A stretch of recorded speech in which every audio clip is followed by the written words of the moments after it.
What up, what up, what up? I am your host, Purple Do Rag, with the guy with the book. And tonight, I'm going to have a special guest for y'all. And you late for breakfast, thank you for tuning in. So what's up, guy with the book? What you got going on, big dog?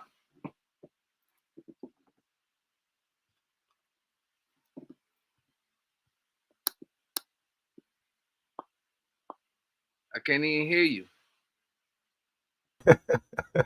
Oops, have a microphone off. How's everybody doing today? It's late for breakfast, episode 3, Sports for Breakfast. I'm here with my brother Day Day. We doing good over here, eating good, got some water, chilling. Looking forward to this conversation about sports. We got to come off straight off the rip with it, man. About this Luka trade, man. What's going on with that? Man, for a while, AD, he just hasn't, in my opinion, he hasn't been effective. So when you look at that and you see LeBron get Luka, look, there's a little bit more scoring. Now LeBron can kind of focus on some other things. Maybe Bronny can step up.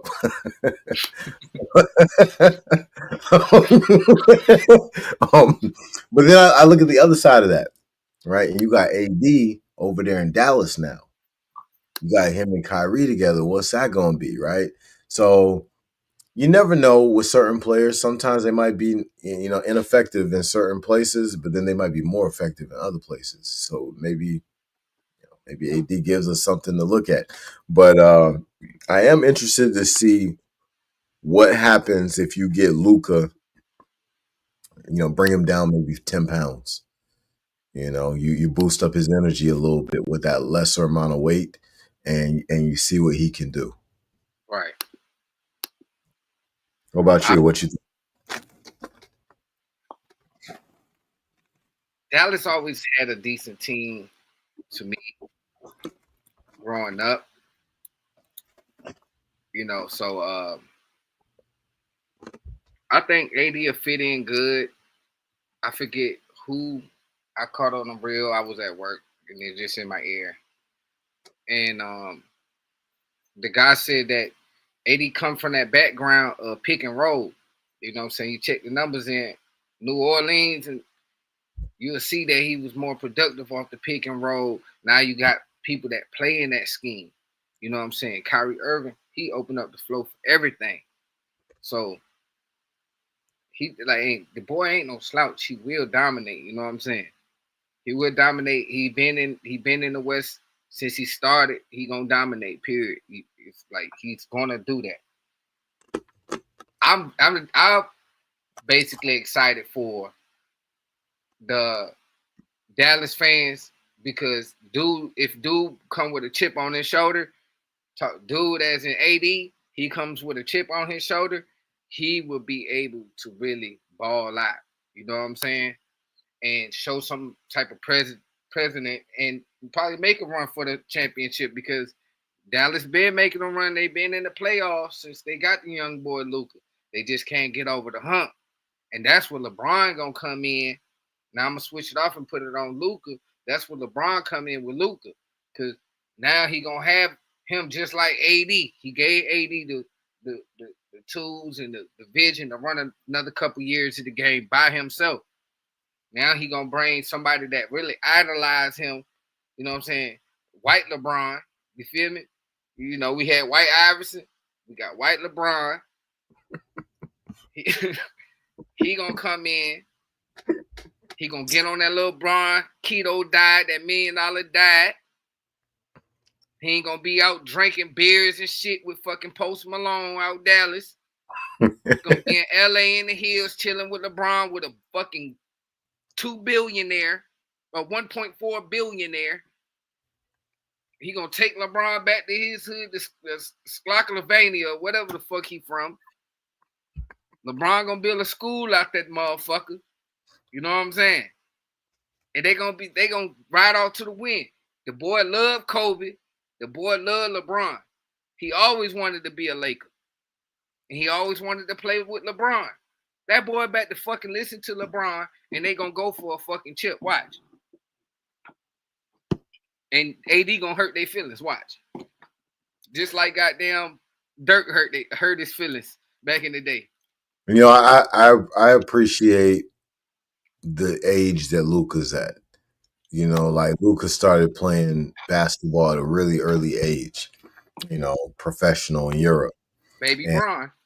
yeah, rap, real Baby rap. Kobe. Yeah, real rap. Like over there, he's a superstar here, but he's a superstar over there.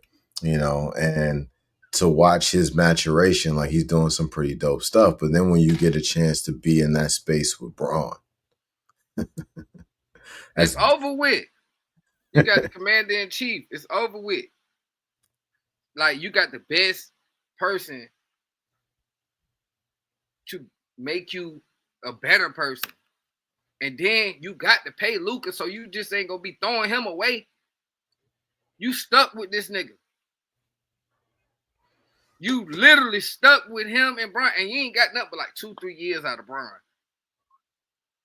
I don't give a fuck how good he playing right now. He playing because he excited. He always liked Luka. Luka crossed him up a few times. You know what'll be cheating? If Giannis said fuck Milwaukee and went to goddamn LA. I'm gonna just throw that out there. That would be insane. Yeah, it would be wild. Because Dame Lillard went to motherfucking Milwaukee. It became Paul George.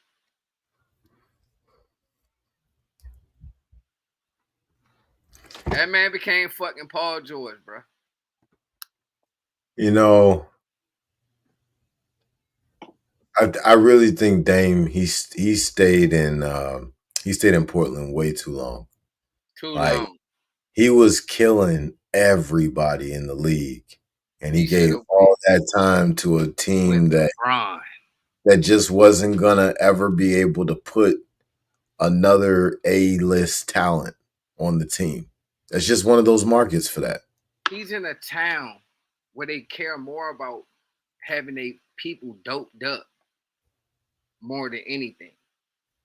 Like when I was in Oregon, motherfuckers was out there like legalizing hallucinogens and shit like that. So it's like, yeah, it's beautiful as fuck up there. If anybody ever been to Oregon, Portland, Washington State, God is my witness. If you know what beauty in nature is, if you can really like peep that shit, those are the spots, man. I'm telling you, the most beautiful place. Anyways, he was up there because it was beautiful. They was giving him anything. He was a star up there. You know, if he would have went anywhere else, he would have had to play second fiddle, third fiddle, fourth fiddle. And Dame was him. You hear me? In Portland. He had his partner, Lil McCullum. Lil McCullum left. I ain't saying these niggas left and went and played like hot sauce. But they ain't went and really, you know, they ain't really put that man in. You hear me? They ain't really put that man in like they were supposed to. When they come to actually balling. Like I thought Dame will open up the floor so much that when he set up for them deep shots, Giannis would be right there cut to the cup. Porter being the cut ready. Middleton being the cut ready to shoot. You heard me?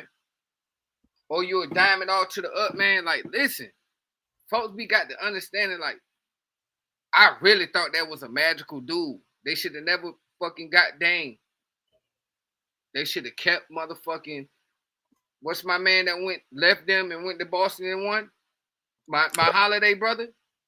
Yeah, Drew. They should have paid Drewski. And wasn't it Drew who was with AD in New Orleans? And Drew went up there, won a ship, left there, won a ship. I do. Them Holidays is nice though. Them Holiday boys been nice though. Yeah, they tough. They some tough dudes. Real nice with the basketball. Great athletes.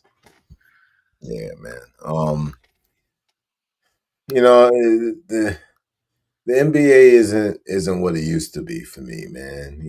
Like I remember being super excited when I knew that Stephon Marbury Mm. and Allen Iverson was going head to head, or hell, even in the later years, I got to still see Reggie Miller, or uh, you watching LeBron versus KG, Right. you know? It's the energy's different, It's like since the whole situation with the pandemic, the energy in the NBA is just different to me, right? But you got some videos over here, man. You want me to pull up one of these? Pull up the bottom one. All right. That bottom one.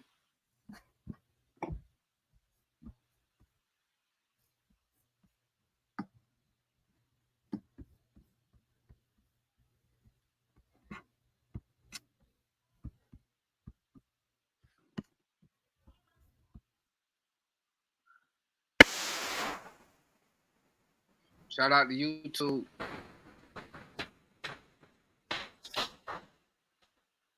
It need a volume because they were talking about something.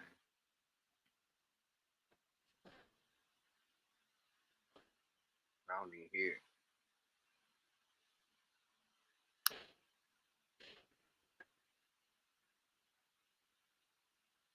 Can you hear it?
So, what you got?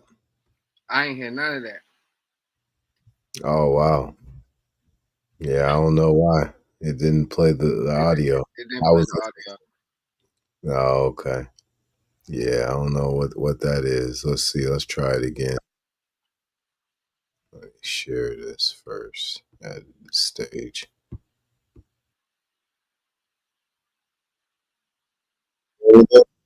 Nothing. Yeah, I don't know, man. I don't know what that is. I have to look into that later. All right. We can just speak on a little bit what he was saying. All right. Some content. He just he didn't really give much.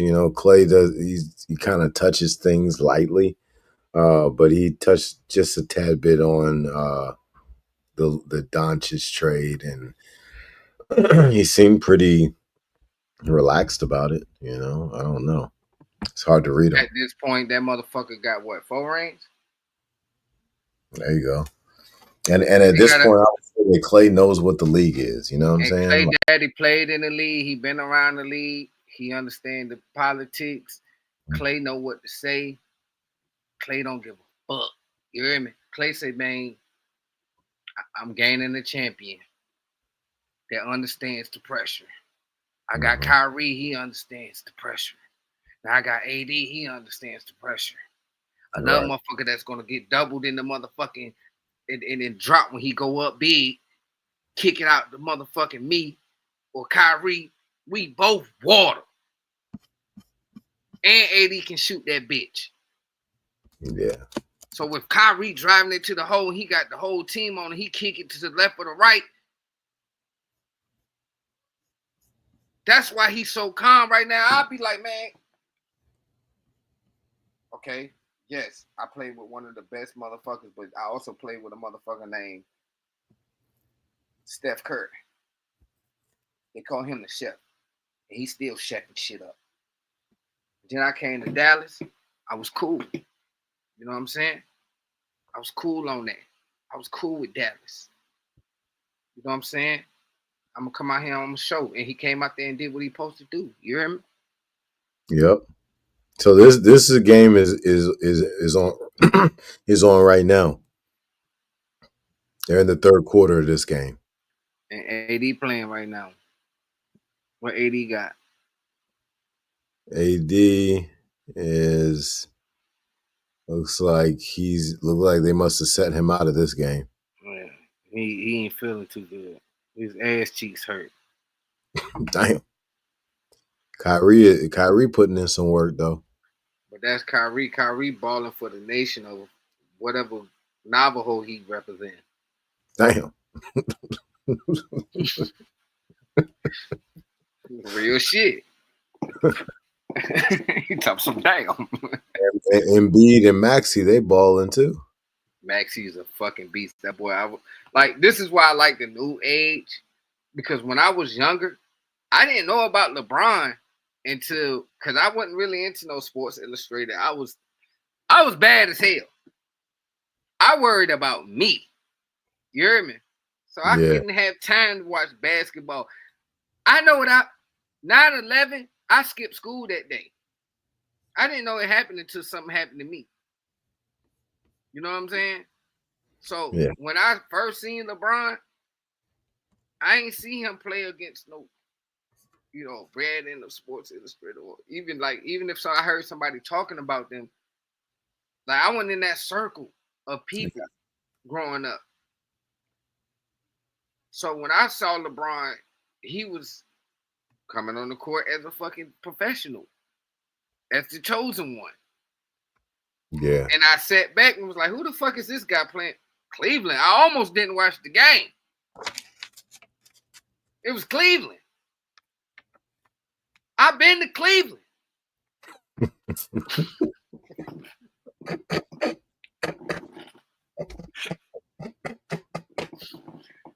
Shout out to Cleveland. But I've been to Cleveland. God damn it.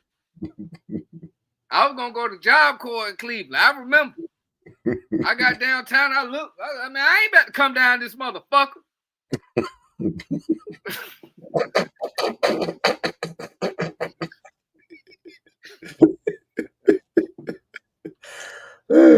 You end up, niggas end up going someplace and learning and getting stuck. I didn't want to get stuck in Virginia, one of the places. Bro, I love Virginia. That's just my opinion. Every time I say that, people be like, why? Nigga, I be forgetting this water out here sometime. I be like, oh shit, look at this shit. Pretty as hell. Look at the sun shining on this bitch. Beautiful, right? You can't get that in the woods, nigga. You can't get that in the woods unless you got some hilly woods and then you can get to a certain point. Maybe I ain't trying to do all that. I can pin 2 cuts and be, oh shit, look at this neighborhood. Oh, it's a little water spot right here. We can go fishing over there. We can. If you into shit like that. Yeah. And then in my past life, I was born by the water. I was born inland in this lifetime, and then I moved to Virginia. I was like, oh, okay. So when I talk to people, I'll be like, man, I live by the beach, bro. I don't know what you're talking about. Hills, you got to drive 30 minutes to a hill. Other than that, it's man-made around this bitch. You got to drive, matter of fact, you can drive 20 minutes uptown Newport News, and it can get hilly.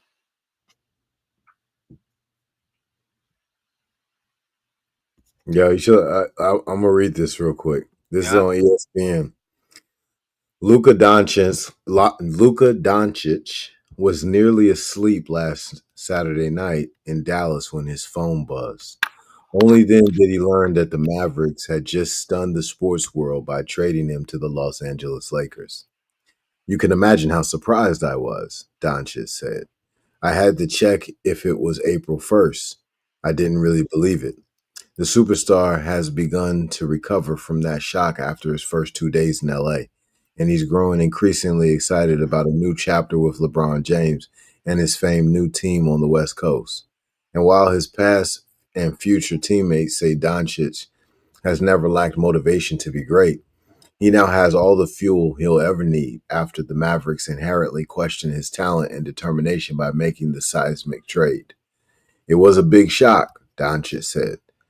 Dallas was home, so it was really hard moments for me. But now I get to play in the greatest club in the world, and I'm excited for this new journey.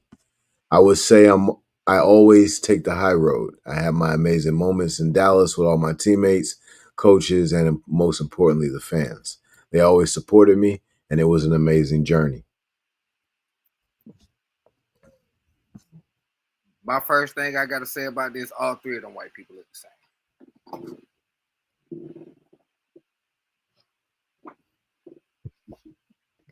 Yo, That's the JJ Redick played basketball out here.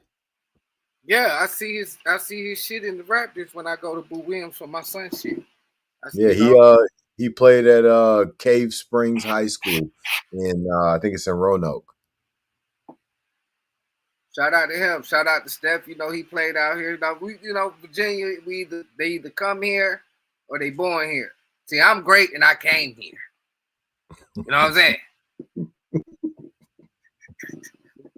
But look,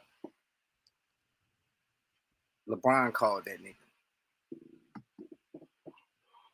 before the game even started. That's why LeBron had a great couple games. He already knew it was cracking. LeBron is the GM, just like Magic was the GM so many years. They got the other guy Rob Pelinka, but Yeah, really Rob Pelinka is going off of what LeBron say. LeBron like, look, I fuck with AD for real, but I was talking to Luke, and I hollered at what's the man that owned that motherfucker? Forget their name right now. That owned Dallas, the famous guy, Mark Cuban. Mark Cuban. He said, I hollered at Cube, man. You know what I'm saying? Cube said he with it. He'll do the little trade. We throw him a little back end money. You know what I'm saying? He'll pay half. We pay half. Throw 80 over there, cause shit, they contract about, and we gonna pay Luka the big contract. Cause you know Luka about to hit the biggest contract in NBA history. Only team got that much money is New York. And New York ain't about to spend it in LA. Yeah, And Boston damn sure ain't about to spend it when they got a rocket scientist on their basketball team. And you know they gotta top the rocket scientist because right now he top paid in the league. And then Nike don't like him. The rocket scientist that nobody knows is Jaylen Brown. that dude is smart as I don't know what, bro. What number of Jalen you think he is? Because Jalen was created by that lady. So when we start watching basketball and the Fab Four and all that, women start creating Jalen's. So what number of Jalen is Jaylen Brown? I don't know, but he's clearly top tier dude, man. I don't know about his character, but like I heard him speak, and that's you don't rehearse that. Like Mm-hmm. that's something that came off the dome. Yeah, he's articulate. Yeah, I like the guy. You know what I'm saying? Shout out to the dark skinned brother. You know what I'm saying? That's one of them. I should have had a bell for that one. We gonna start shouting out the dark skinned brothers, man, and the light skinned brothers. We gonna shout out too. But it's my brother's light skinned. Shout out to them light skinned niggas. You know what I'm saying? I love y'all. Shout out to all my light-skinned brothers out there, man. When we used to wrestle when we was little, I used to ball y'all niggas up, man. Who'd you play for? Huh? Who'd you play for? Play what you mean? Like, did you play high school football or basketball? All right, let me tell you a story.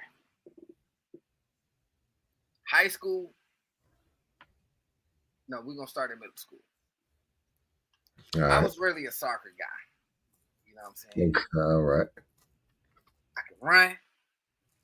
I can check the shit out you. So you was on your payload shit. Man, listen, long as I don't put my hands on you, I can do it. Yeah. Bitch ass nigga. For real, I check the shit out you. Fast, striker, center mid, center forward, playing important position now. Goalie, fast, long. I was short. You know, I'm short now, but when I was little, I was like this tall, so I was tall. You know what I'm saying? Middle school, a nigga that was like 5'8", 5'7", he was tall back then. Then you had some abnormal nigga that was in middle school. For some reason, this nigga had to be 6'2". Why you that fucking tall, bro? Then you see his daddy and his mama, and both of them, they coming to school with Nike shit. They look like they just jumped out the gym. That's why you so goddamn tall. Your sperm's been in that bitch working out, daddy. And here go my little ass. Crack baby jeans. Fast as hell. Perfect match. But soccer, that was my thing. Then I played football. I played for Creighton Middle School. Then right before I moved up here, I was 14. I played for C.A. Johnson. Shout out to Creighton Middle School. Shout out in South Carolina, Columbia, South Carolina. Shout out to C.A. Johnson High School. C.A. Johnson was like they was hard. Shout out to Keenan, AC Floor, all them high schools back in the day, man. They was hard. What sports did you play? I played football, basketball, soccer, baseball, but I was trash in baseball. I ain't gonna hold. Man, listen, pretty much, if it wasn't soccer, I'll block your shit. I know how to have defense. I wasn't really that. So you had good footwork. Yeah, like when I went to ODU, if anybody know me, I'm put it on live. I used to fall with them guys now. What's that boy name? Bazemore. I wasn't the best, but I used to be out there. Bazemore, you remember I sprung my ankle? They had to carry me out the gym. That was me, bro. And I ain't saying it like that nigga was my partner now. But he was in the gym. They used to pick me. You know how you ball in college? Hold on. The whole ankle thing, right? How'd that happen? Man, I was like Jordan out that bitch. Went up for the shot. Not even a layup, jit. Come down, ankle. I'm done. I need a blunt. My niggas carried me all the way to the road. I swear to God, bro, they carried me out the fucking court. All the way to the road, bro. All right, next question. Did y'all win? I don't know. Shout out to the nigga. I thought this was like pickup basketball or something at ODU or something. But this was like, if you want no baller, because I'm balling with the niggas that play for ODU. You're not a baller. Oh, so this is like get on this court. This is open court practice for them, and you can play. They pick teams, but mainly of them niggas is they on the basketball team. Right. So niggas that be over there and shit like that, they see me over there balling, crossing niggas up. So they called me over one day, and I started balling with them niggas. Like I can see the court. All these niggas look like trees to me. You know what I'm saying? So once I realized who your face and your head shape and, you know, your body language on the court, it's easy to spot who you need to go to. And then I'm little, I can get there. I ain't even about to shoot that motherfucker either, unless I'm open. I shot that bitch. I was open. They tried me. They was like, oh, he getting in there. He blocking nigga shit. He get to the hole, he passed that shit because Steve Nash was my favorite player growing up. You know what I'm saying? Steve Nash? So, yeah, Nash was my favorite player because he was small, he can get in the hole, he can whatever he used to do, Steve Nash hit you with that. I'm gonna pass it. No, I'm not. I'm gonna shoot it. No, I'm not. You know what I'm saying? That's how I looked at it. And he played soccer too. You know what I'm saying? He was a soccer bob like me. So that's why he was my favorite player. Fun fact about Purple fucking Do-Rag tonight, y'all. You know what I'm saying? But anyways, I shot that bitch. I came down with my ankle. Did it go in? Hell no, that bitch ain't go in. Did it go in? No. No, it ain't gonna go in, nigga. And football, I was in C.A. Johnson. We were playing motherfucking LR, Lower Richland. Shout out to Lower Richland out there at Hopkins. Are these high schools? These real high school, yeah, in South Carolina. Columbia, South Carolina. Hopkins, Forest Acres, everybody. Shout out to Dutch Fort. Monty, shout out to him. He won goddamn the championships out there like 3 times and all that. Yeah, shout out to Monty and Dutch Fort. Anyways, we playing LR. I'm at C.A. Johnson. I'm the safety. Having a good game, calling shit out. I called the sack. I'm like, yo, they weak on that side. Goddamn, dude, slow when you goddamn, just hit him with the, boom. Play over. Over. I hear.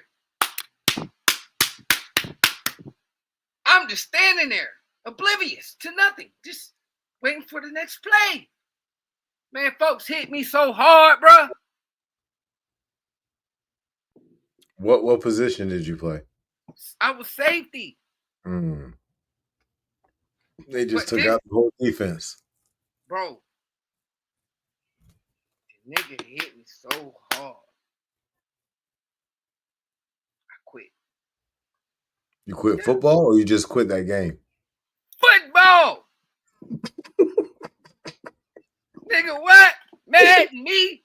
I don't even play bad, nigga. Oh, man, I'm still salty about that hit, boy.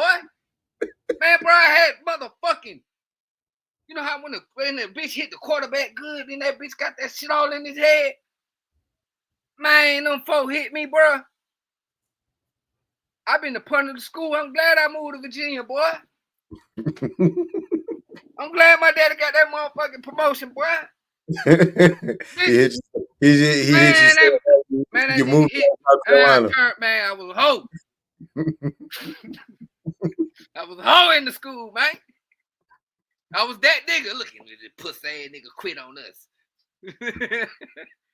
Man, that must have been a hard hit, man. I've seen some hits where snot bubbles be going. Man, listen, bro. I was so mad, bro. Then my team laughing at me. All I hear is, ooh. If the ref would have threw a flag, I would have felt better. No flag. I'm on the sideline. The coach cussing me out. And you hurting. I ain't even hurt. My feelings hurt.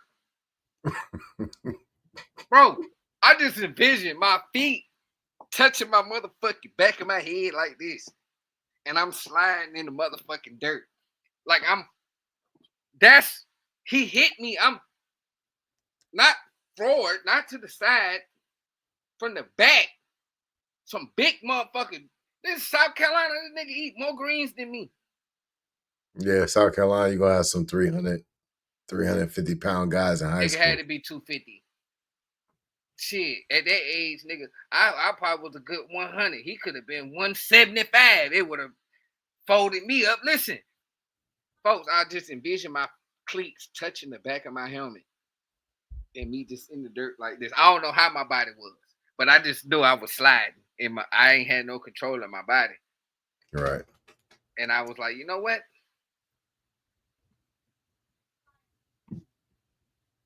You gotta.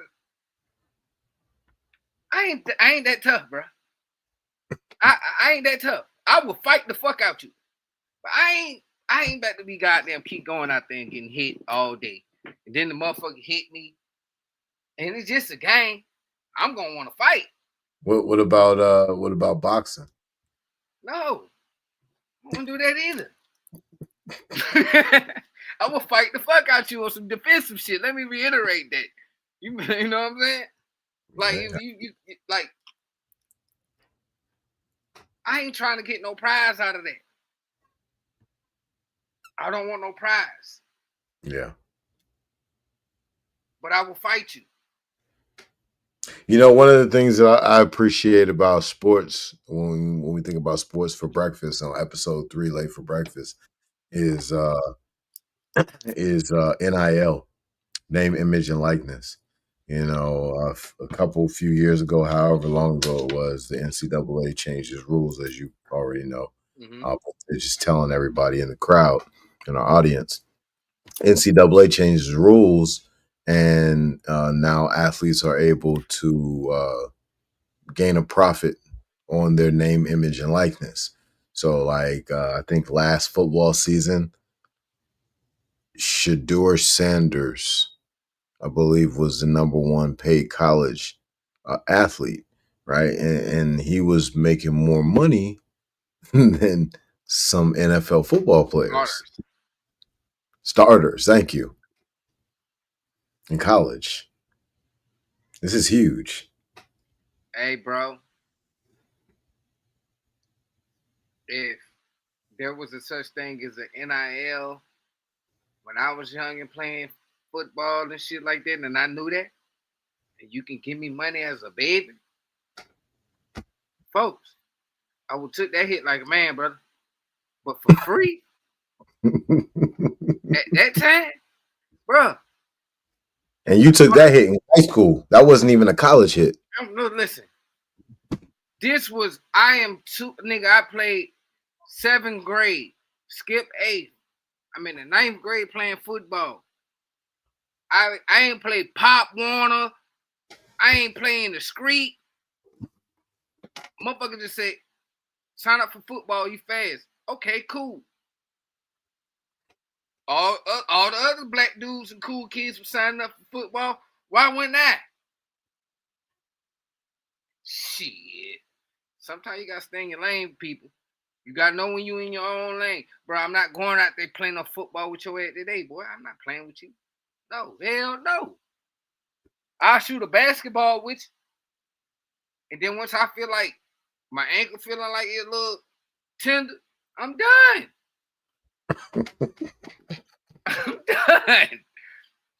Only people gonna get the max out of me if they want to play some sports with me is my kids. And we going this weekend to the field up there. We're gonna go to the basketball shit. We're gonna go pump football up. Hopefully this weekend it feel good outside. We're gonna go out there and get our lungs cracking. What park y'all go to? You know, we on the internet, so up the street. Right. Got you.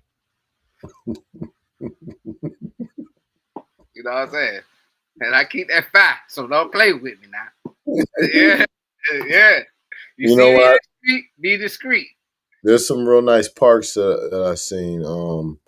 They call it the Whisk, the Williamsburg. War Hill Sports Complex. Right. That one's really nice in Williamsburg. I like that joint over there by Mitchville. Yeah. The park across the street. Yeah, that shit is that big motherfucker. I like that. Yeah, I take my dogs out that bitch and get to running. Like, yeah, I with my dogs, I just run because they just, I'm at the age that I don't too much do no running. I don't got no reason to run. When I was like 16, when I was from time that I could start running, 20, 31, I'll give you a run for your money. 32, I race some young niggas and I got smoked. I said, I know what niggas like. I know what it feel like to be in the NFL now. I know what it feel like to be in the NBA and you lose that step. Yeah. You know what I'm saying? Because at this time I'm full blown. I'm weeded. I'm drinking. You know, I'm gaining weight in the midsection that I've never had. I'm noticing the heavy weight. My face getting fat as hell. You hear me? I'm smoking cigarettes. I don't smoke them bitches no more, the ladies. I smell like some tree, but I will not smell like the cigarette to the black. Mm-mm. You know, man, if you ever feel that coming on where you're like feeling the age coming on, like you said, in your face, you feel a little sluggish or whatever. Fasting is a real good way to Right. restore your energy. Like a 3-day fast, just water, no food, no medicine, a lot of sunlight, a lot of water, a lot of movement during that time.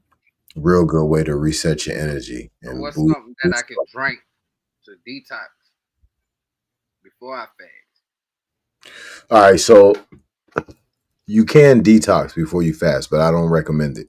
I recommend that you fast first, Right. then you follow up with a detoxification. This gives the human body the ability to do its natural detoxification process first with just water. And then thereafter, now you add in some herbs to give you a boost. You got to give me that recipe. Then I do that. Yeah. I went to juvie. When I went to juvie, I went to TDH out here. I went to detention home, and I had to make a decision like who I wanted to be while I was locked up. Did I want to be a bully? Or do I want to fucking be modest and know and learn how to bid?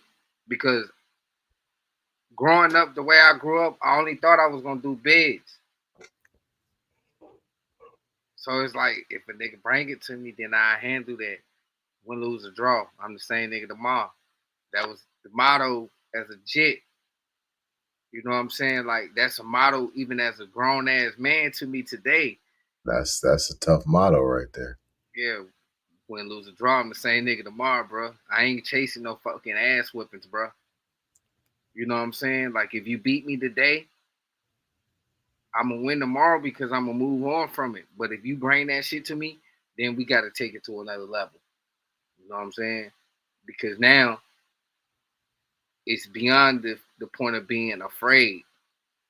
Now I got to be on point. I got to be aware. I got to really lock into a whole nother person because if you're afraid and you let fear take over you, you will fucking die with it.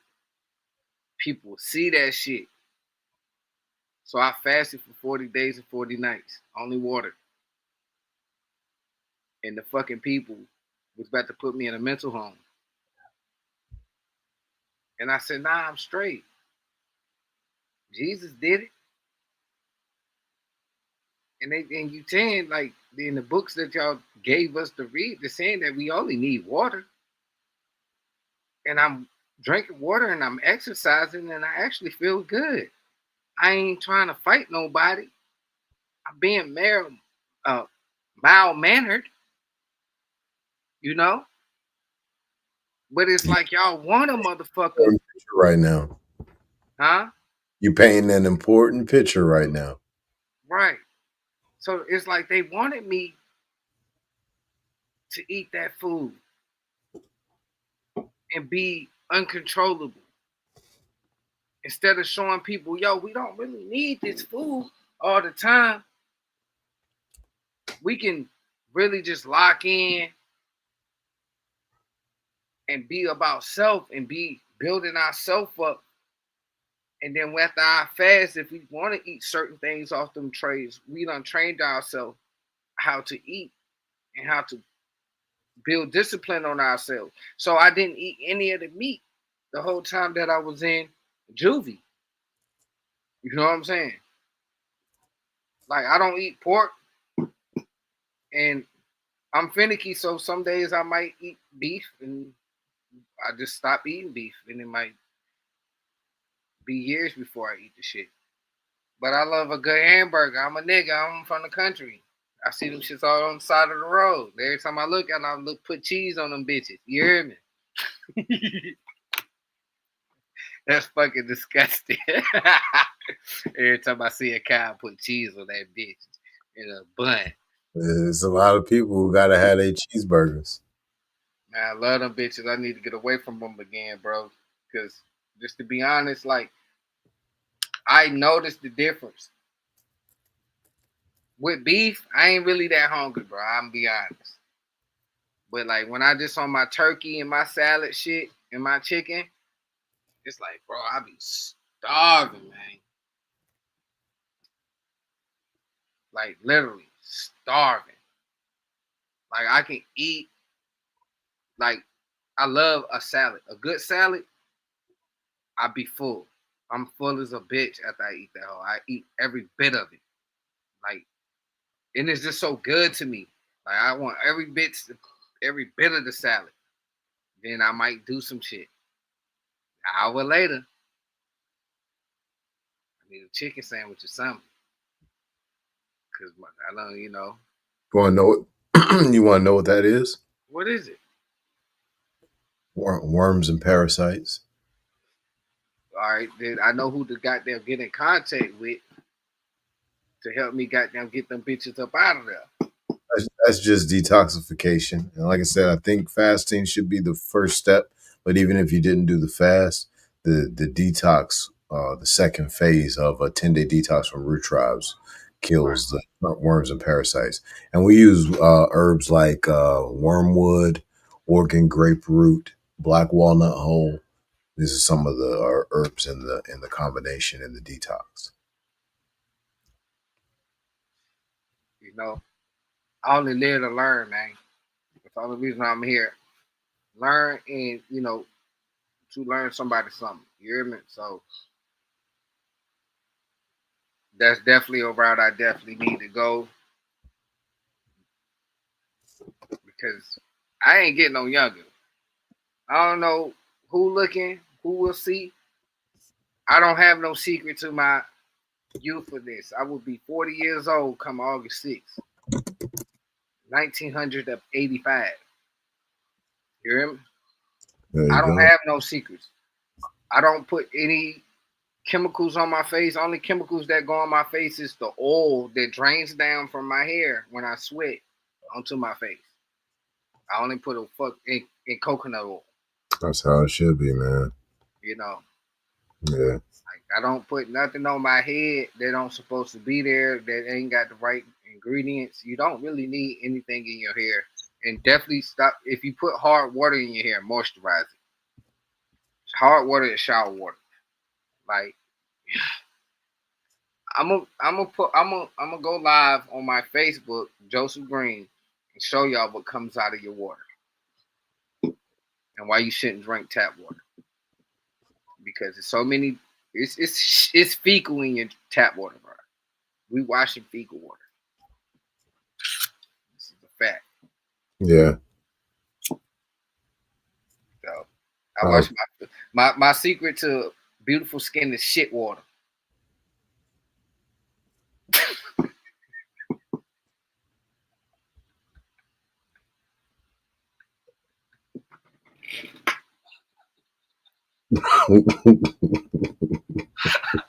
It's true.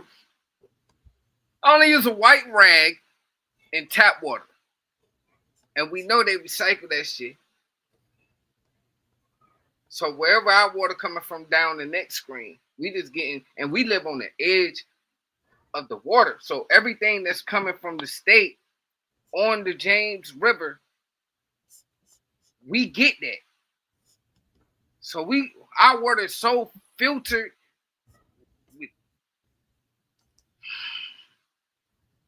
I don't like that. But it's true. No matter how fucked up I'm saying, like, hey. It is. This is just what it is when it comes down to filtration systems, water moving through pipes, all that kind of shit. I mean, it's a lot of it that goes into this equation, but they're not able to handle it the way that they should be as far as cleansing. It's not cleansing, but purifying the water. That- At the same time, you know, we as soon as we can, I recommend every family out there to go to a natural running water source, like a stream or something that is fresh water, and you're going to get great pH balance from that water. Use a charcoal filter to pump the water, and you know you're going to get some. You're going to feel. You when you drink that water, you're going to feel like T'Challa when you drink the heart shaped herb. So if somebody wanted to get they like, if somebody wants to do a holistic lifestyle and you know get that type of stuff, you know, Sure. like, do you know where that person can, you know, tap in and get some knowledge and get the herbs, the correct herbs and stuff like that? Do you know? Absolutely. So I recommend roottribes.com. So Root Tribes has a lot of different detoxification kits, 10-day detoxes, and the way the detoxes work for them is 3 steps. First step is gut cleanse, so that's focused on cleansing out the gastrointestinal system of all the food that's been accumulating over time, using Cascara Sagrada and a few other herbs that are real good at serving as a laxative, a natural laxative. Then the second step is worms and parasites. So a lot of the times when we have cravings for sugar, for enriched flour, added salts and stuff like that, a lot of the times that's worms and parasites. Then the last step of the detox is revitalization, based upon whatever detox they got. So if they got a diabetes reverse, then it's going to have herbs in the last step for the pancreas and for bettering those processes of the body. If it's for bones, then the last step will be for bones. The last step is revitalization for whatever it is they're dealing with. So we have some for the immune system, some for nerves, some for the brain, some for every part of the body. Mm-hmm. Every tribes. So y'all see it, roottribes.com. Get your motherfucking holistic health going on. If you about that, you can be anybody. Me, them, everybody. Get your health right. You see me up here talking about my own personal shit about why my cravings is like this, why I'm hungry. I don't give a fuck. I'll let you know the real. Ain't no motherfucking secrets. Yeah, it is secrets. Some shit you'll never know. But when it comes to health, man, you need to share it out here, man, so motherfuckers can know what's going on. So we talking about shouting out roottribes.com. Go ahead. I'm gonna show you something real quick. I'm gonna show you. I'm gonna show everybody something real quick that they're gonna like. So if anybody's ever having some problems, and just so you know, everybody, in the description of this video, there's a link down in there for the mastermind library. So this book right here, that's called the Lost Book of Herbal Remedies, it's in there, right? So this is the portion of the book called the Medicinal Herbal Reference Guide. Very powerful portion of the book. It's like 10 to 20 pages of every disease and issue that the human body has, the brain and the nervous system has, and what herbs Zoom in a are little bit more. beneficial for them. All right, perfect. So we got bones, childhood diseases, cancer, digestive.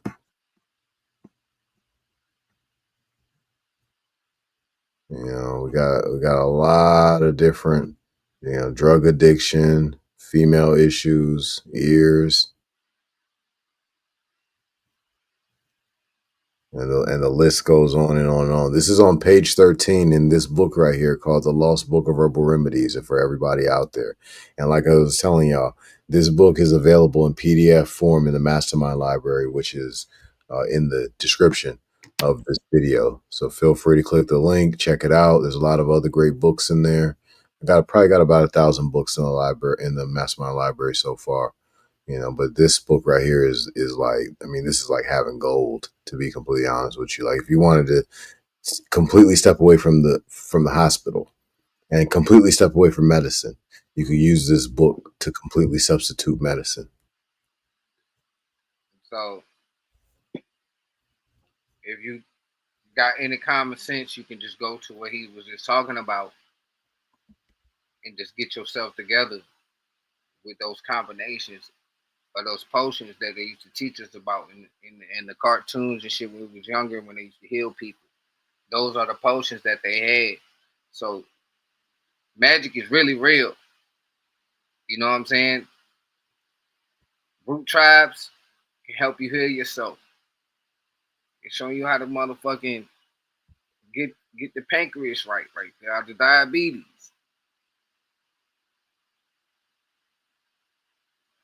All the ingredients right there. Shit that motherfuckers got in their kitchen. Thank you. Right there in the kitchen. Right there And, in the kitchen. and herbs, a bunch of these herbs will grow in your garden. You could have fresh amaranth. So like amaranthus, I know it sounds, probably a lot of people might not have heard that name of it, but there's a lot of people who go to the Caribbean restaurant and they order callaloo. Callaloo and amaranthus caudatus are the same thing. They're one and the same, right? So yeah, eat your amaranth, eat your ginseng, your bilberries. Use your cinnamon. Go ahead and get the cinnamon sticks and make and scratch the grate the cinnamon. Get your evening primrose. But yeah, there's a lot of plants out here that will solve a lot of the health problems. So like a lot of the people are out here, no hate, no shame, no nothing on anybody. But there's a lot of people out here who are taking medicine, and it says right on the bottle, can give you diabetes, can give you blood issues, can give you a heart attack, can give you death. Right? Erectile dysfunction. Yeah, these are side effects of all these things, and these plants, they ain't got no side effects. Now there's some warnings. There's certain plants we don't want to use on a woman when she is when she is pregnant, or maybe someone has high blood pressure or something like that, right? So there's certain herbs they wouldn't use in that space. But for the most part, every one of these herbs can be used to heal just about anything. Like I make a healing serum called healing serum, and the ingredients are olive oil, garlic, yarrow. And go to Root Tribes and buy that motherfucker. There you go. And let's see, olive oil, yarrow, garlic, and mullein flowers.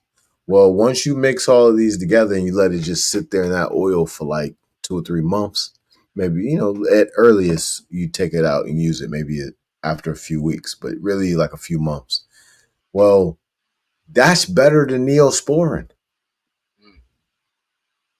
Make you heal faster. Oh my God, yes. Let's say a person got, stab wound, gunshot wound, can't get to a hospital, but the person who's with them, they got some healing serum, right? It's like youth oil. There you go. What I would do for them is I would tell them first, I make them swallow a teaspoon of it so it can start healing from within. And then maybe like a couple hours after I did that, then I would put some right on the wound. And the same thing it's that same healing serum if they got bit by a snake. So with roottribes.com, they actually guide you through your journey if you need help being guided through your journey. Absolutely. Being healthy. That's dope, man. Shout out to Root Tribes, man. Appreciate Shout out to Root Tribes, man. And that's my brother shit, man. So, shout out to the guy with the motherfucking book, man. You late for breakfast already. You know what I'm saying?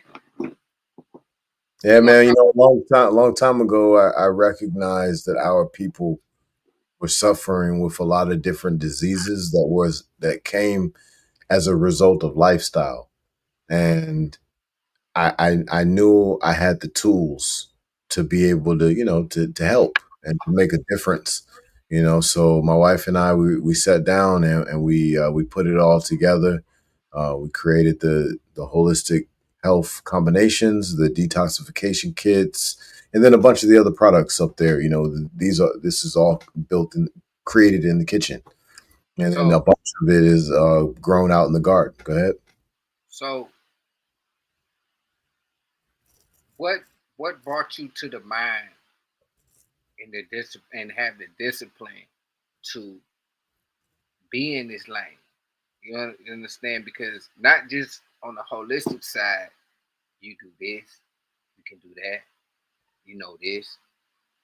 Like, what inspired you to go forward with that? You know, and starting with the book, because we're gonna talk about the guy with the book. Who gave you that ambition to pick up that book and seek that knowledge yourself? I appreciate you asking the question. Um, I got married nearly 10 years ago, and I knew I had found the woman of my dreams, but I didn't know the challenges that came with stepping into that space of marriage.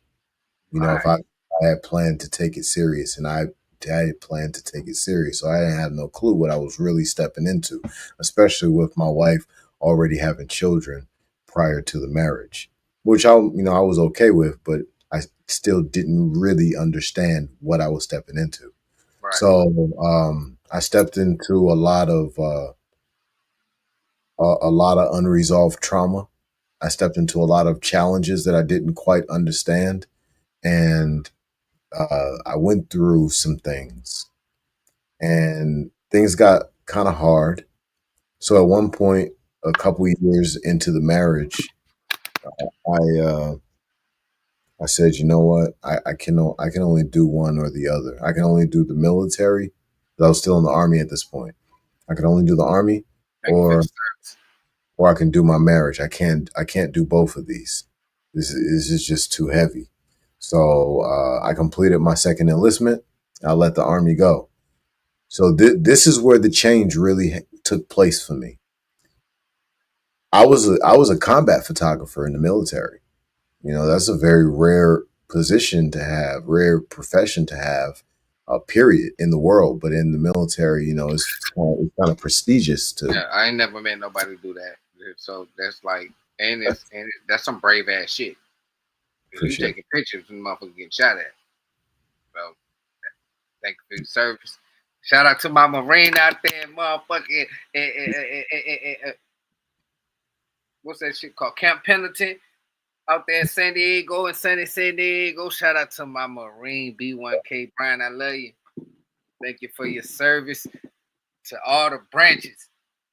Get a right hand. Yeah. There you go. So when I left the military, and I for a long time, that was 14 years I was in the army. When I got into conversations with people, I would often lean on what my job was, but I would tell people I am a combat photographer. I didn't realize that what I was setting myself up for by identifying as the combat photographer and not telling people this is my profession. This is what I do to earn money. So I went through an identity crisis, a full depression in the middle of a marriage with, at that point, we had, I believe we had 5 children at that point. One of the worst times to go through an identity crisis.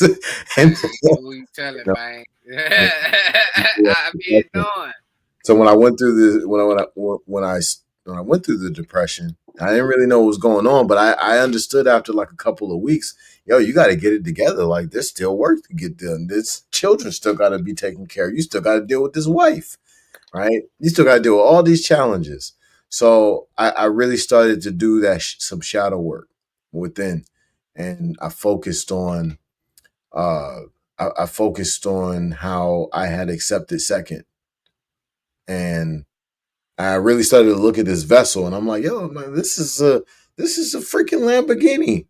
This is a bulletproof Lamborghini. What am I doing? How am I accepting second? Mm, Like this is a Mach 3 jumbo jet. mm, What am I doing? First is supposed to be easy. Why am I accepting second? So like I had to go through this in my mind. It was a fight that happened. And once first won that fight in my mind, I let go of everything that was aligned with second, right? So that was really a mindset. That was a whole foundation that I had to completely shatter. I had to get on that foundation with the sledgehammer, and I had to just beat my own foundation and break it apart and get all that rubble out of there. Because for first to stand, for it to be built properly, it had to have a foundation of absolute truth. So what I focused on thereafter was just starting from scratch. But I let go of everything. When I say I let go of everything, I let go of everything. I let go of music, entertainment. Like I was driving down the street, take the children to school, audiobooks is playing. No, I ain't got. I forgot my phone. No problem. Radio's off. No music. Entertainment cut off. I'm eating holistic food every day. Drinking water. I'm getting sunlight. I'm getting movement. I got goals, and I'm focused on love, compassion, empathy, righteousness. I'm focused on giving. mm. With no expectation of return. Nothing. Right. And in this space I it was like my body was on fire one day when I was walking down Cary Street in Richmond. And it's probably, I don't know, it was anywhere from 15 seconds to, I don't know, 30 seconds, 60 seconds. I don't know how long it was. But once it was over, I never saw anything the same again. Everything that I looked at, I saw it for what it really was. And I could hear differently at that point. Like Mm. I could sense differently at that point. Like I could feel my blood flowing. I could feel my heart beating. I could feel electricity moving through my nerves and my veins. And I took that energy and I just applied it to solving other problems. But because I was able to see everything for what it was, I was able to see the Western plan that has been carried out here. I was able to see what has happened to the environment throughout around the world. I was able to see what has happened in the agricultural space, what's happened in the political space. I was able to see what's going on in the academic space, the religious leader space.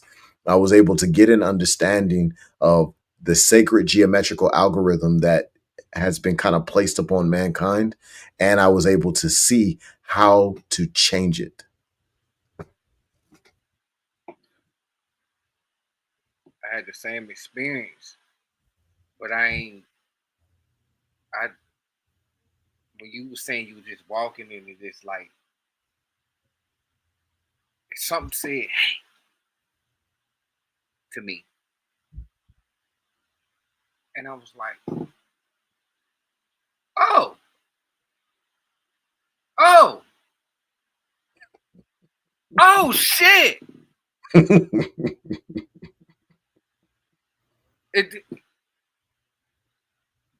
like I really can't like how you just walk. It's like basically you catch the Holy Ghost, but I'm only in my own mind. I'm not in nobody else's thoughts. Only thoughts I'm into is learning from people that been through or going through. Music ain't the thing. When you depressed, ain't the thing to listen to me. I want to touch the Holy Ghost real quick if you cool with that. Let's go ahead. So when I'm in one-on-one conversations with people, I that's what I tell them that happened on while I was walking down Cary Street. I caught the Holy Ghost, right? Then I break it down to them based upon what the Bible says about how to achieve the Holy Ghost. It literally tells you that you got to achieve purity and you got to repent, right? Now, if we look at repent in a modern dictionary, it's more than likely going to say to be sorrowful. However, in the older dictionaries, It tells you to be sorrowful and to turn from your ways. Be a Well, totally well person. you said what? Be a totally different person. Yeah, to turn away from those wicked ways or whatever, right? So I did all of that. And it also says in the Bible to let go of your burdens to catch the Holy Ghost. Well, if we look at burdens from a symbolic perspective, then burdens would be symbols in your mind that you've allowed to kind of, in a way, take over. Well, part of how I achieved this was I let go of all religion. I didn't just let go of music and all. I let go of everything that had a stronghold of symbols in my mind, and I wouldn't allow those areas of my mind to be fed with information at all. And I was like, nah, I'm reshaping everything and I'm rewiring it all, right? And but to do that, I had to let go of those suggestions. And I've told multiple people because of walking this path and seeing it for myself. I told quite a few people, I'm like, yo, a lot of these pastors out here, they ain't got no Holy Ghost. You got to let go of everything to get the Holy Ghost. You basically have to turn yourself into a vessel that's white as snow, right? Your whole garment has got to be clean. It's got to be a fresh Photoshop document. I And I to I you got to thought wipe like everything. on the whitest snow part, like in my mind, I said I had to go as pure as the space. Yeah, there you go. You know what I'm saying? And space has no color. It's only what you depict because during the day it can be blue, it can be red, it can be orange, blues or purple, blues. Depends on where you're looking from. You know what I'm saying? So the foundation of every color is black, right? So when I let go and I just seen what I had in front of me, it was all black. And it's people may call it tunnel vision or the Holy Ghost. When you lock it or lock in, depends on where you come from. This is the feeling that you know, okay, this is what I got to do. This is what I'm going to do. I see it and I'm going to get it. And over, I don't care what nobody say. If you stop doing the fuck shit in your life right now, in 3 years, your life will be in a whole nother realm. You'll be in a whole nother timeline. You will see things a whole different route. Like people don't be understanding that it's really in your control to be into bullshit. You know what I'm saying? To your energy, your vibrations, the geometric vibrations of the world. What bro just said that they putting on top of us and taking away from us is true. And if you don't, if you once you once you get into you get woke or catch your Holy Ghost or get your tunnel vision, you ain't gonna see what the importance of your own life is, and that it doesn't work without you. And that's what a lot of us don't be understanding until we hit that point that it doesn't work without me. And until your time is expired, you have to keep that mentality of I want to better myself. I want to learn. I want to do this. I want to do that. I want to go here. If you see that shit and you believe that shit, and you dream that shit, you're gonna have that shit. Listen, it's been times I've been defeated, and I know what the guy with the book is telling me or telling you guys when he was in that spot and he had to choose: did he want his family or did he have to do the army? He chose his family. You know, niggas went through their woes. It's times that I had to choose: do I want to live this type of life or do I want to live this type of life? I chose a life to be near my family instead of traveling and being all over the world or all over the country. Like we all got to make these decisions, and once you really make the right decision, even the wrong decision, don't get it fucked up. Even the wrong decision, you can get tunnel vision on and you get sucked into a fucking trap. But if you already in that, you can get yourself out of that. You Let me can, touch that. Let me yeah. touch that real quick, right? And I appreciate you curbing the conversation here and us touching this. this topic. Please understand, everybody, that these decisions come with major sacrifice. Always remember that when I tell this story, I completed 14 good years in the military. And for me to maintain my marriage, I had to sacrifice a military retirement for that. I only had 6 more years to go, but there's almost no way possible that I would have still been married at the 20-year mark, you know? So it's already hard to just say no to what we want to do, but understand that there's going to be a price in this. But if you pay that price diligently and you're righteous about what you're doing, there's major, major blessings. Like if anybody who knows my children knows my life, they've been able to see the blessings. But I had to walk that path for those blessings to manifest. I had to do it with faith. I had to walk by spirit and not by sight. That's about look. And if motherfucker don't be understanding, walk by spirit, walk by faith. Your body is a vessel. Life is motherfucking serious. But also have fun. Also don't step on niggas' toes. That's balance. Like, it takes a real being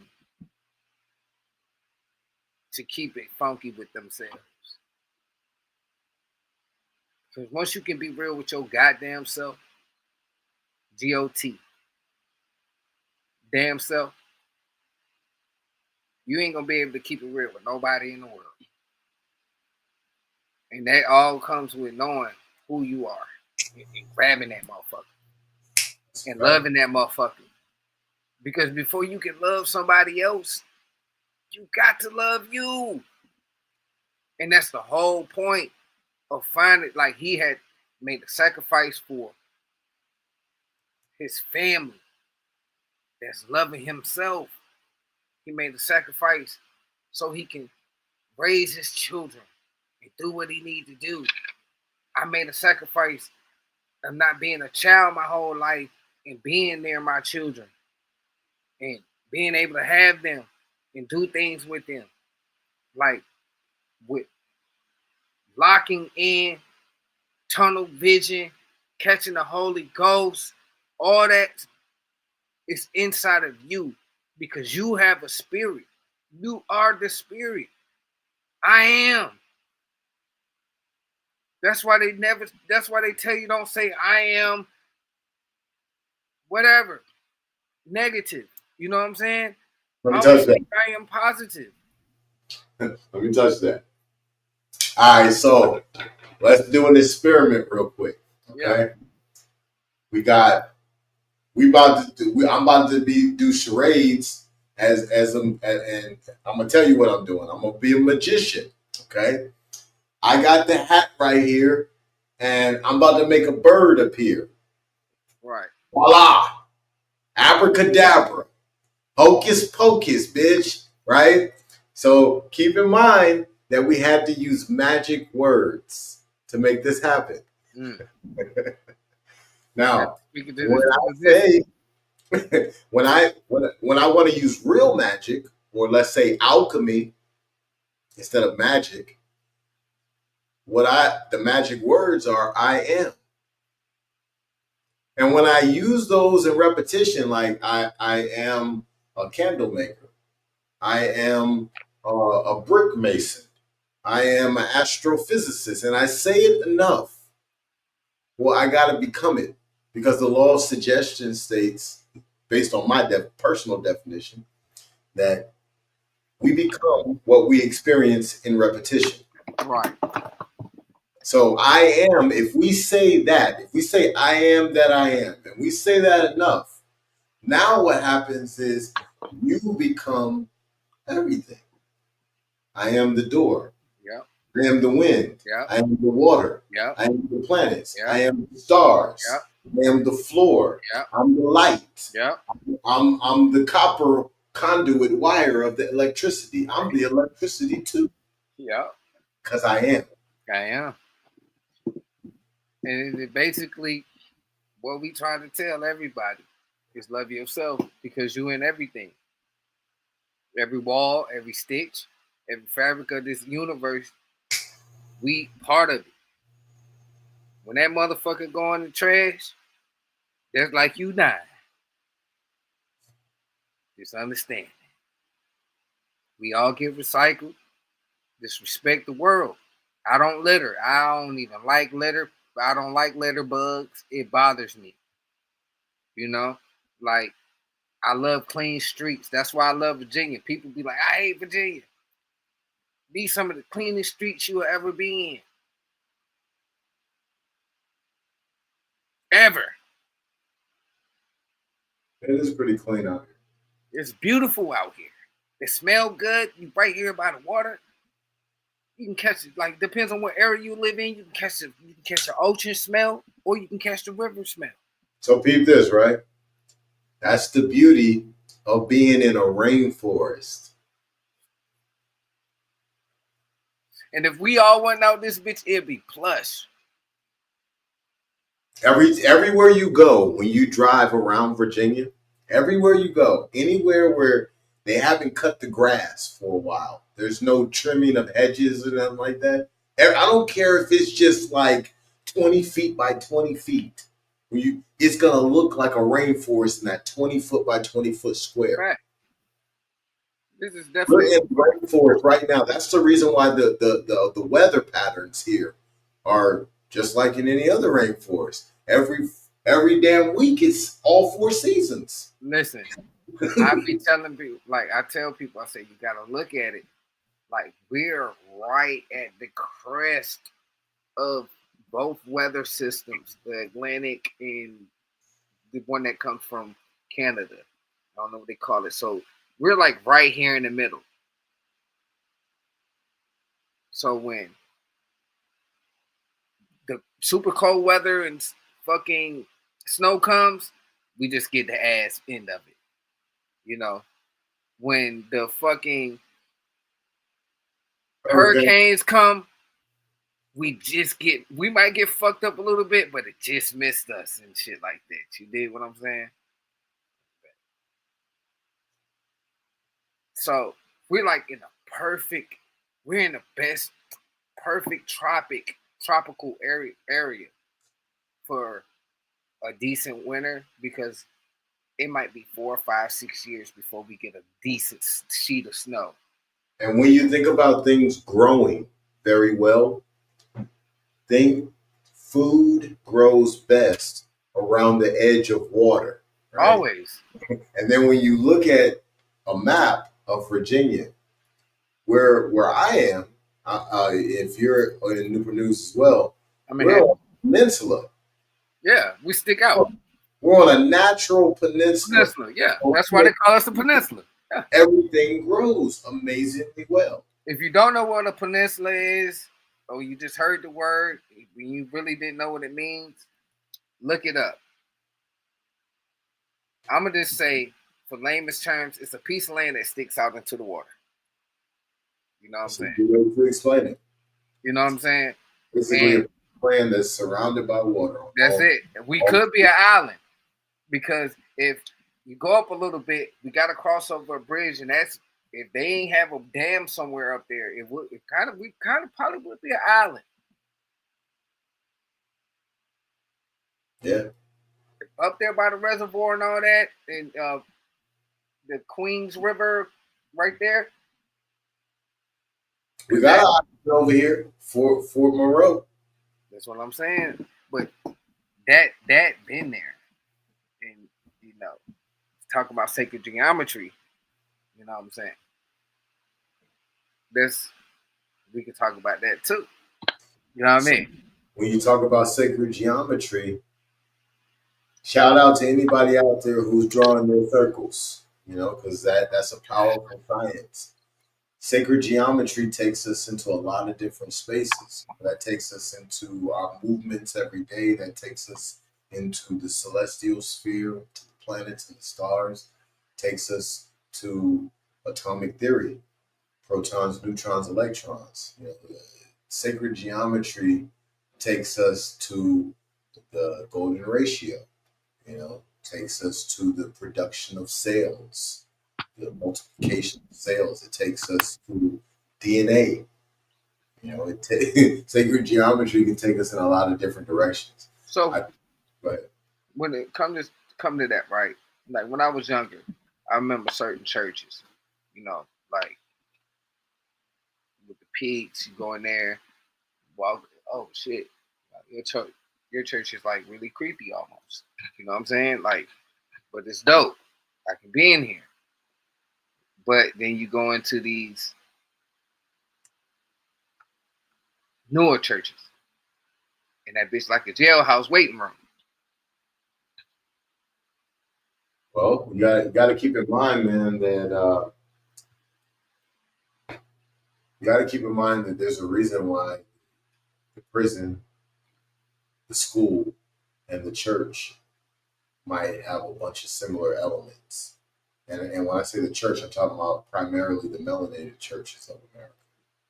You look at a good few of those Caucasian churches, and they're these really beautiful cathedrals with all this nice stained glass, and the architecture Like that fucking church in the Catholic church in DC. It's just majestic almost.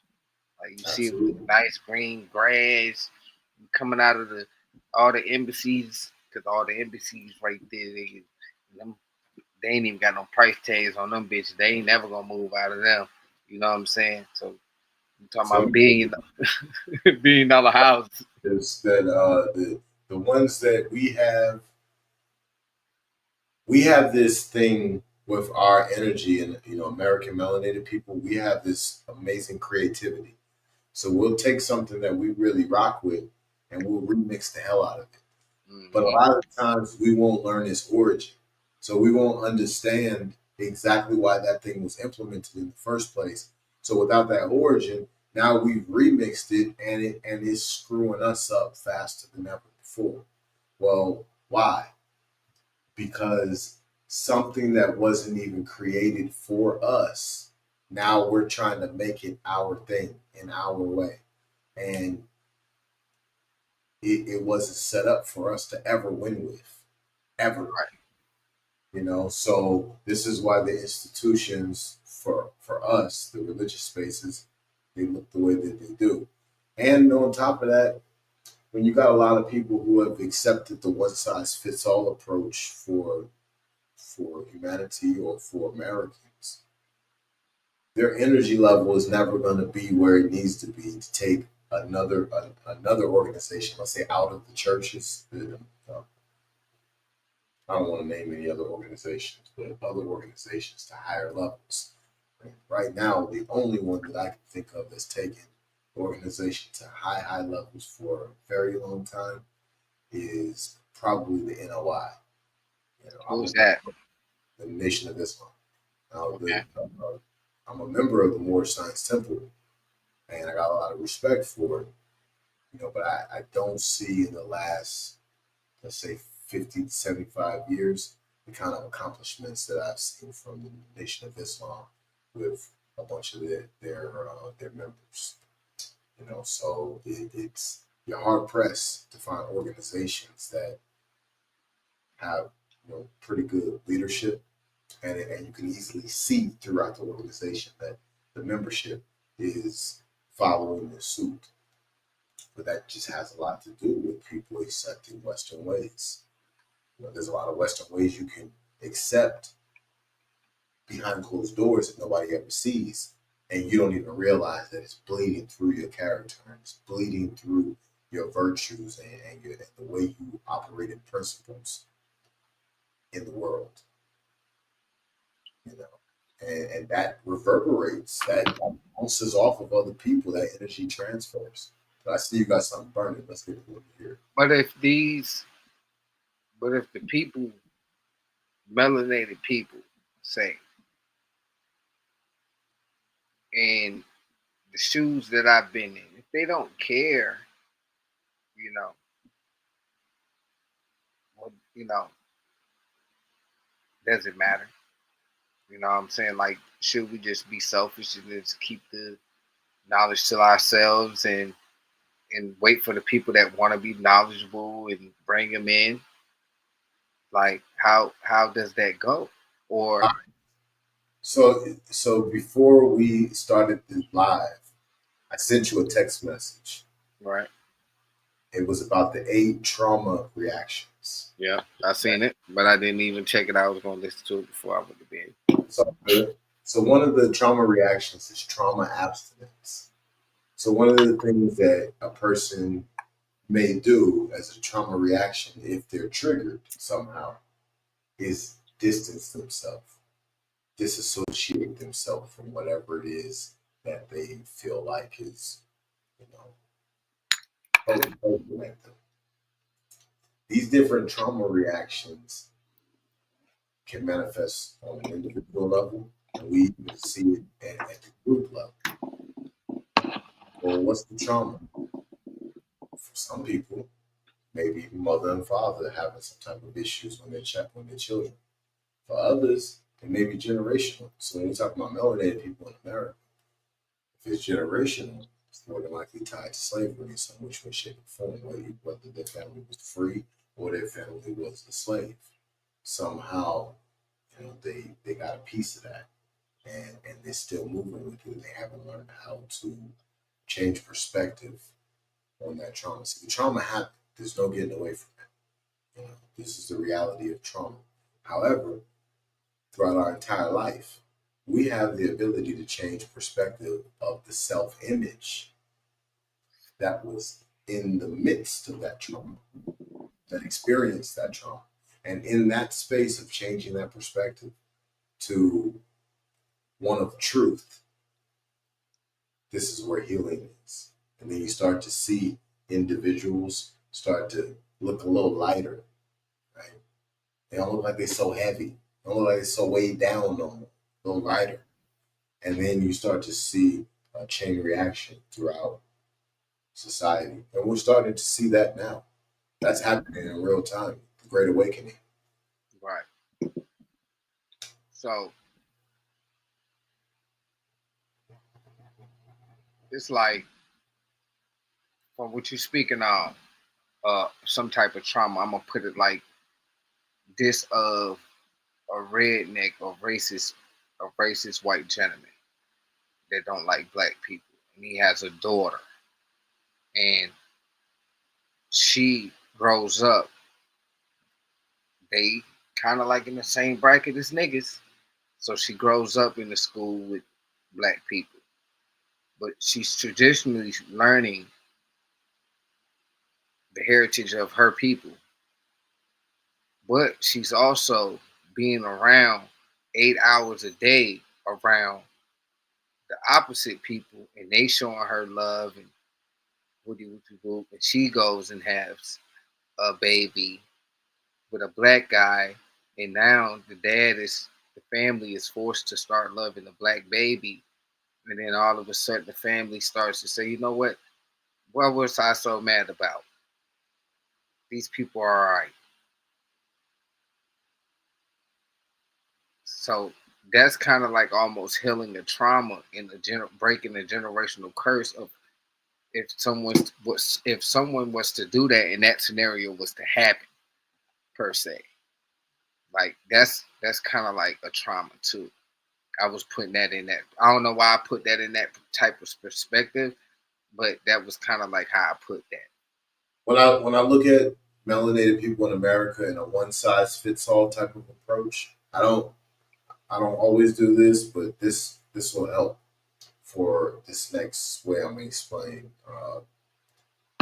A, a lot of melanated people in America are showing symptoms of Stockholm syndrome.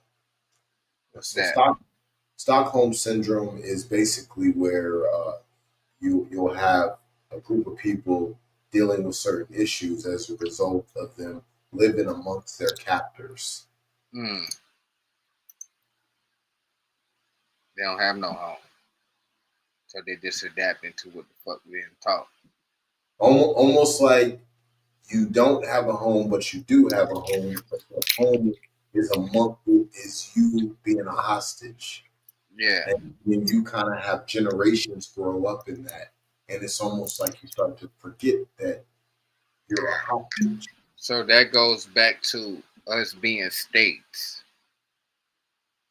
When everybody else that have borders are countries.